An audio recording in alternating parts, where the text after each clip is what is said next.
मार्गशीर्ष महिन्याच्या चौथ्या गुरुवारला मी कोणता नैवेद्य केलेले आहे। 3 नैवेद्य मी तुम्हाला दाखवले। आता हा चौथा नैवेद्य आहे।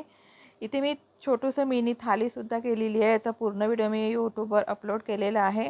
आलू वाटाण्याची भाजी, तेल, कांदे, तिखट, मीठ टाकून त्याच्यामध्ये आपल्याला आलू वाटाणे टाकायचे, पाणी टाकायचं। आता इथे शेवया घेतल्या, कोरड्यात भाजायच्या, नंतर तूप टाकायचं आणि ते सुद्धा तुपावर भाजायच्या आणि त्यामध्ये आपल्याला दूध टाकायचं। दूध गरम करून टाकायचं आहे, सुरुवातीला थोडं टाकायचं, नंतर परत टाकायचं।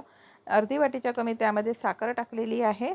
अर्धा लिटर दुधाचा वापर केला आहे। नंतर त्यामध्ये ड्रायफ्रूट टाकायचे, विलायची टाकायची, काजू बदाम जे काही असेल ते टाकायचं आणि एक उकळी आली की आपली इथे शेवयाची खीर तयार झालेली आहे। आता पुरीसाठी गव्हाचं पीठ, रवा आणि त्यामध्ये मीठ टाकायचं आपल्याला आणि पालक बारीक करून घेतलेले आहे त्याच्या पेस्टने आपल्याला भिजून घ्यायचं आहे आणि एकीकडे तेल गरम करायला ठेवायचं आणि पुऱ्या लाटायच्या आणि पुऱ्या काढायच्या। बघा अशा टम अशा फुगल्या आहे आपल्या पुऱ्या आणि अशा पुऱ्या खायला खूप छान लागतात आणि तेलकटसुद्धा होत नाही आणि नैवेद्याचं ताट काढलेलं आहे।